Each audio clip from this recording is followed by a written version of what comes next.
Imagine waking up one morning and you found that your Facebook account has been hacked. All your personal stuff, messages, pictures is certainly out there for anyone else to see. What would you do? Now think as being a small business owner. You have built your business with your hard work, dedication, but suddenly what happens is a malicious hacker comes in, um, hack into your business and jeopardize it. What you would do? Now think as a fintech company um, who holds the financial data of of all the customers, and one day they suddenly find out that they have been breached. All their personal customer financial data has been leaked online. What you would do? These aren't just stories. These are the real life scenario which shows how scary a cyber attacks can be. Let me tell you some of the facts about the cyber attacks. So did you know that every 39 seconds in the world there is a attack happening? Do you remember this number? So this is the number, like, let me tell you how much it is. It's a 9.2 trillion dollar. So this is the cost of cybercrime that will hit in 2024.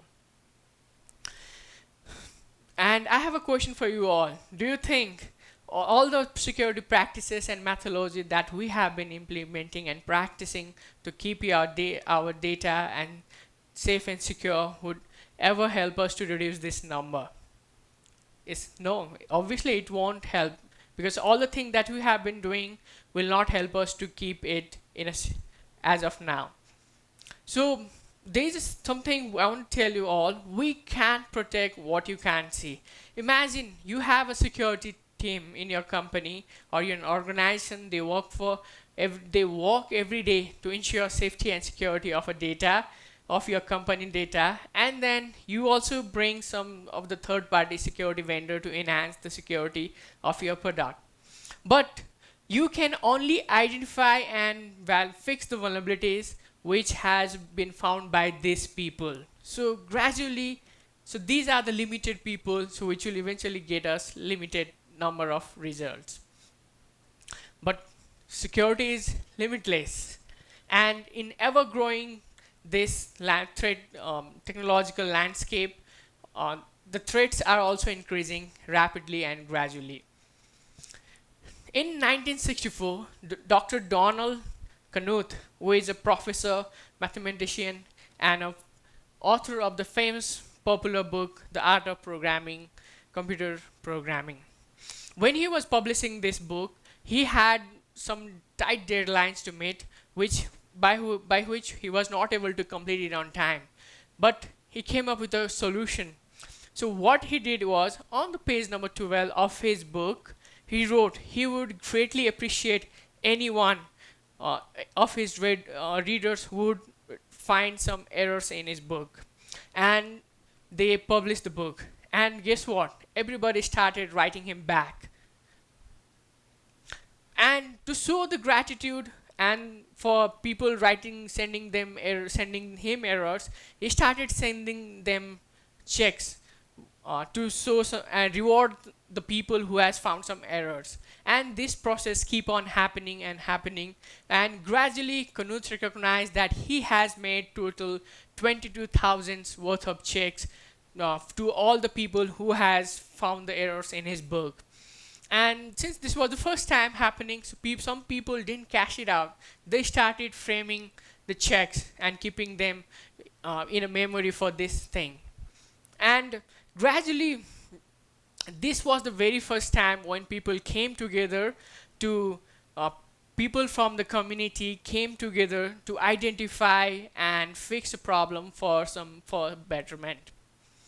And the Knuth used this method in all his books. So new edition of book, less and less number of errors keep happening. So we all know this guy. So he's a Mark Zuckerberg.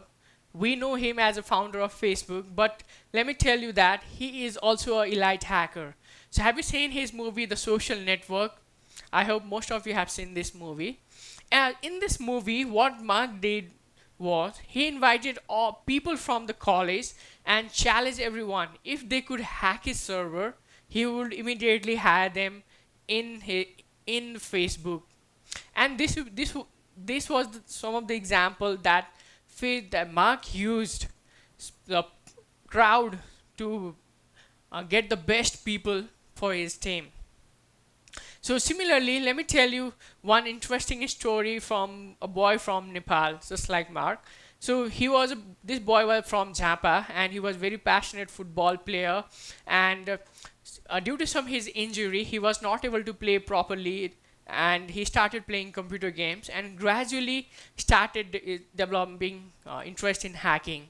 And with his interest, he eventually get to know work with some of the best firm in Nepal, and where he grew a lot, learned a lot, and eventually his skills in cybersecurity strengthened. And this boy was me. So I started Bugvi back in 2021. So at Bugvi, we connect businesses with cybersecurity experts from all around the world. So in crowdsourcing, what we do is we provide a platform for business, which makes it easy for them to get the pool of crowdsource at an ease, and use their skills to identify all the vulnerabilities are present in their systems. So we enhance more tests, and which will eventually get us more results and make it more secure. So what are the benefits of crowdsourcing? So one is scalability. We will have large numbers of access to large number of security talent pool beyond in-house security team. And another one is very cost effective. Since it's a result oriented, we don't have to pay them salary. We only have to pay them for vulnerabilities they can identify. So it's very convenient for all the companies, and it's rapid response. So if you deploy some products or build a new features, do anything with your product, then there will be a lot of people watching or monitoring your systems, apps, and they will find some vulnerability and report to you instantly. So let me show you one of the case study how Google leveraged this crowdsourcing. So we use Google products. We use it every day, and Google has billions of users, and they take their security very seriously.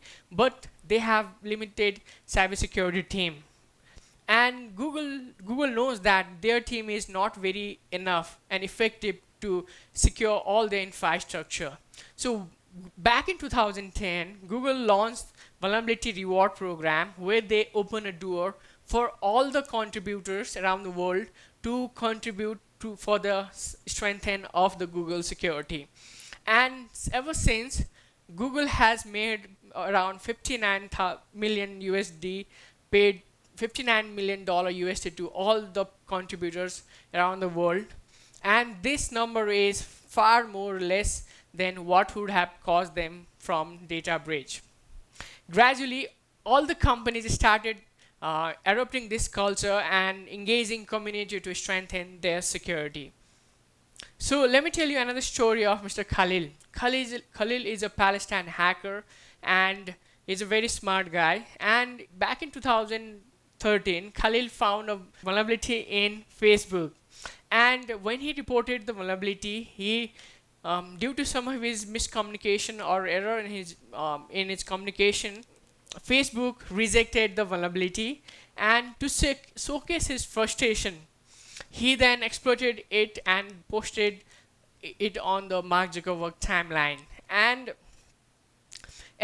this got attention of Mark and Facebook itself, and Facebook fixed it, took this post down, and since Khalil has violated the privacy, violated the terms of the program, they didn't made any reward for him. But people around the community were watching about this thing, and they collected $13,000 and rewarded to Khalil for findings and contributing for the security.